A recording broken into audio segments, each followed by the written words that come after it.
पिछले एपिसोड में हमने देखा कि जिन्वू सी रैंक के डंजन बॉस को हरा देता है। तभी वहाँ पर दूसरे हंटर भी अंदर आ जाते हैं। वो डंजन बॉस को मरा हुआ देख के थोड़ा शॉक हो जाते हैं और सोचते हैं उसे जिन्हू ने हराया होगा, और जिन्हू को एक अपॉर्चुनिटी ऑफर करते हैं। अगर वो जिन्वू को मार देता है तो वो उनकी टीम में आ सकेगा। जिन्हू के मना करने पर वो जिन्वू पे अकेले ही हमला करने लगते हैं। तभी जिन्वू के सिस्टम में एक अर्जेंट क्वेस्ट आता है जिसमें जिन्वू को उसके सामने खड़े सभी दुश्मनों को मारना होगा, और उन्हें नहीं मारा तो उसका दिल रुक जाएगा। जिन्वू सभी लोगों को मार देता है और डंजन के बाहर आ जाता है। अगला सीन हमें हंटर एसोसिएशन का दिखाया जाता है, जहाँ पर एक वर्कर मैनेजर जिनचूल से कहता है कि इसे देखिए, ये रिपोर्ट है उन 6 हंटरों की जो सी रैंक के डंजन में मारे गए। सर्वाइवर एक डी रैंक और एक ई रैंक हंटर है। लगता है जैसा हमेशा होता है वैसा ही हुआ, वो भाग गए। नहीं, वो भागे नहीं, उन्होंने डंजन बॉस को हराया और डंजन क्लियर करा। हंटर यू जिन्हू के इक्विपमेंट काफी ज्यादा महंगे थे, तो हो सकता है उसने उसे हराया हो। आखिर तुम कहना क्या चाहते हो? अगर ये तुम्हें अजीब लगता है तो तुम खुद इन्वेस्टिगेट क्यों नहीं करते? नहीं, ये सिर्फ एक सर्वाइवर के बारे में है। ये वही सर्वाइवर है जो डबल डंजन में बच गया था,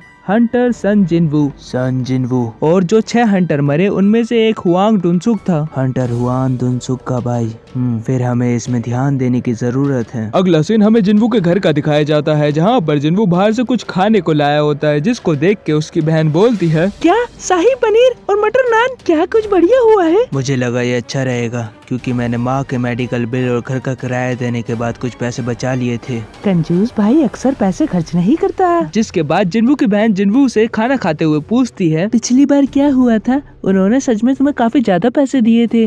तुम्हारे पार्टी मेंबर जरूर ताकतवर होंगे। जिस पे जिन्वू सोचता है, हाँ, वो काफी ताकतवर थे। हमारी ताकत में इतना अंतर होने के बावजूद मुझे उस पल बिल्कुल भी हिचकिचाहट नहीं हुई। अगर मैं अपने पुराने रूप में होता तो मैं उधर से भागने की कोशिश करता। क्या मेरी निडरता भी मेरे लेवल के साथ बढ़ गई है? मेरे विरोधी जादुई राक्षस नहीं थे, लेकिन इंसान थे। जिन्वू को इतनी सोच में पड़ा हुआ देख के उसकी बहन पूछती है, बड़े भैया आप ठीक तो है ना? आपने ज्यादा गांजा तो नहीं फूक लिया? अरे नहीं, कुछ भी नहीं। मैं बस सोच रहा था दुकानदार के पास खुले नहीं थे तो उन्होंने मुझे माचिस दी थी, वो माचिस कहीं गिर गई। तभी जिन्वू के सामने एक नोटिफिकेशन खुल जाती है जिसमें लिखा होता है डिटॉक्सिफिकेशन। जिन्वू अपने कमरे से उठ के दूसरे कमरे में चला जाता है, जहाँ पर जिन्वू बहुत सारे देसी पौए चढ़ाता है, लेकिन लगता है अब उन देसी पौओं का जिन्वू पे कोई असर नहीं है। उसका सिस्टम सारे देसी पौओं को डिटॉक्सिफाई कर देता है। अब जिन्वू नशे की हालत में नंगा होकर सड़क पे नहीं नाच सकता, तो वो अपने बिस्तर पे सो जाता है। तभी उसकी बहन बताती है किसी यूजिन आदमी का फोन आया है, तो जिन्वू उससे एक कैफे में मिलने जाता है। जिन्वू उसका काफी आभारी होता है कि उसने उसको मैजिक स्टोन लेने दिए, और वो खुश है कि उसने डंजन की बातें अभी किसी को नहीं बताई। फिर जिन्वू उससे पूछता है, तुम्हें क्या चाहिए? क्या हम एक अटैक टीम बना सकते हैं? नहीं, एक बारी मेरी बात तो सुन लो। मुझे किसी अमीर बच्चे के साथ घूमने का कोई शौक नहीं है। ये बोल के जिन्वू वहाँ से जाने लगता है, जिस पे यूजिन बोलता है, रुको, सिर्फ 20 बारी नहीं 19।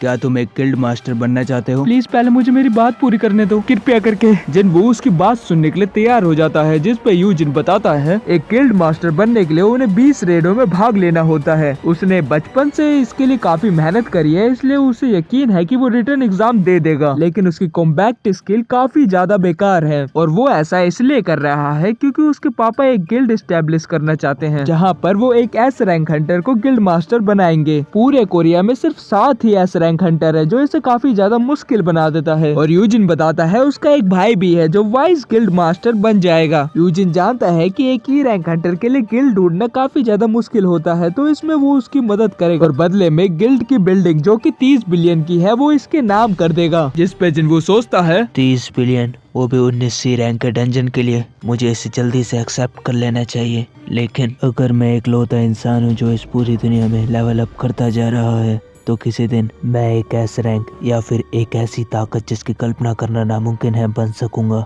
उसके सामने 30 बिलियन कुछ भी नहीं है। और दूसरी तरफ बिना लेवल अप का प्रभाव जाने दूसरों के साथ टीम अप करना काफी ज्यादा मुश्किल है। जिन्वू मना कर देता है और वहाँ से जाने लगता है, जिस पे यूजिन चिल्ला के बोलता है कि कृपया रुको, अगर तुमने मेरी मदद करी तो मैं तुम्हारा राज हमेशा के लिए सुरक्षित रखूंगा। तब जिन्वू उसे आग दिखा के वहाँ से चले जाता है। तभी हमें हुआन दुनसुक के भाई का सीन दिखाया जाता है, जो काफी ज्यादा गुस्से में था। उसे यकीन है कि उसके भाई का खून करा गया है और वो कोरिया जाके उन दोनों को मारना चाहता है। वो अपने असिस्टेंट से शेड्यूल को चेंज करने के लिए कहता है, लेकिन एक हफ्ते के लिए उसका शेड्यूल पहले से ही चेंज हो रखा है और ऊपर की अथॉरिटीज की वजह से वो वहाँ से नहीं जा सकता। अगला सीन हमें जिन्वू का दिखाया जाता है, जो अपनी बहन के साथ पार्क में जॉगिंग कर रहा था, जहाँ पर जिन्वू अपनी बहन से बोलता है अगर तुम्हारे पास 30 बिलियन हुए तो तुम क्या करोगी? वो बताती है कि वो अपनी मॉम की मेडिकल फीस और अपनी ट्यूशन की फीस भर के पैसे बचा लेगी। ये सुनने के बाद जिन्वू उसे पीछे छोड़ के आगे जॉगिंग करने लग जाता है। उनने अपने डेली टास्क पूरे कर लिए थे, तभी वो देखता है कि उसके रनिंग के सेशन में उनने 1 किलोमीटर ज्यादा दौड़ा है और उसके सिस्टम में 1 किलोमीटर ज्यादा दिखा रहा है। जिन्वू ये देखना चाहता था कि ये और कितना ऊपर जा सकता है, तो वो दोबारा रनिंग करने चले जाता है। टास्क पूरा करने के बाद जिन्वू देखता है जो डेली क्वेस्ट थे वो सीक्रेट क्वेस्ट बन चुके हैं। रिवॉर्ड के रूप में जिन्वू को पिछली बार की ही तरह एक लूट बॉक्स मिलता है जिसमें से एक चाबी निकलती है। ये चाबी डीमन कासल की है जो डायसुंग टावर के पास लगेगी। डीमन किंग्स के कासल में उसे कुछ इंग्रेडिएंट मिल सकते हैं जो एक्सेल ऑफ लाइफ के हैं, जो जादुई ताकत के साथ किसी भी बीमारी को खत्म कर सकती है। जिन्वू इसे देख के काफी ज्यादा खुश हो जाता है क्योंकि उसकी मम्मी बीमार रहती है और वो इससे उन्हें ठीक कर सकता है। जिन्वू डंजन की लोकेशन पर पहुंच जाता है। जिन्वू के हिसाब से अब वो जिस डंजन में जाने वाला है उधर एस रैंक के मॉन्स्टर हो सकते हैं। जिन्वू को पता नहीं वो उन्हें हरा पाएगा या नहीं, लेकिन अपनी माँ को इस दुनिया में लाने के लिए वो वापस अंदर जाता है। अगर चीजें ज्यादा खराब हुई तो जिन्वू टेलीपोर्टेशन स्टोन का इस्तेमाल करके वापस चले जाएगा।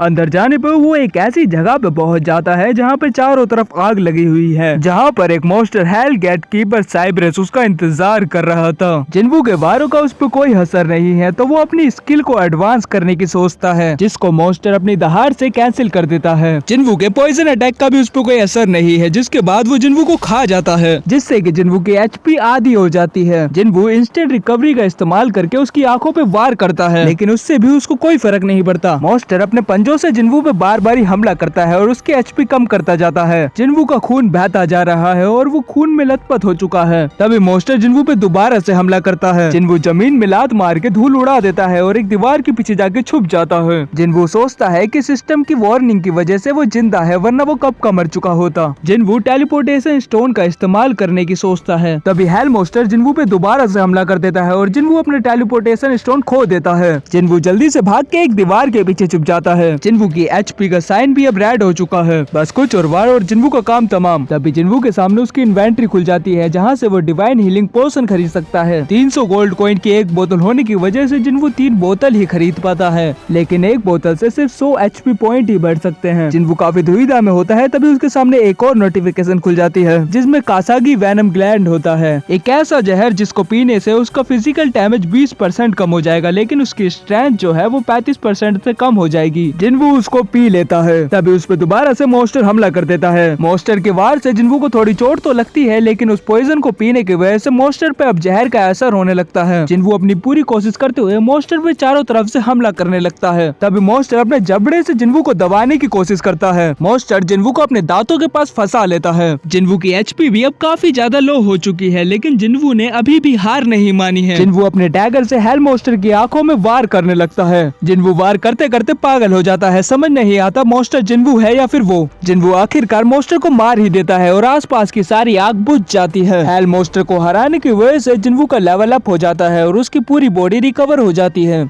मॉन्स्टर को हराने पे जिन्वू को एक चाबी मिलती है, जिससे हमें पता चलता है ये जो हेल डॉग साइबेरियस था वो इस दरवाजे की रक्षा कर रहा था। मतलब तुम इसे एक निगरानी का कुत्ता कह सकते हो। और उसे एक्सेल ऑफ लाइफ का फॉर्मूला मिल जाता है, जिसे बनाने के लिए उसे 3 और चीजों की जरूरत होगी। इस लड़ाई से जिन्वू को अपनी करंट स्टेट का पता चल जाता है और इधर से और आगे बढ़ना अपनी मौत को बुलावा देने जैसा है। तो जिन्वू डिसाइड करता है कि वो वापस आएगा अपनी पूरी तैयारी के साथ। पक्का आऊंगा। इसी के साथ एपिसोड खत्म हो जाता है।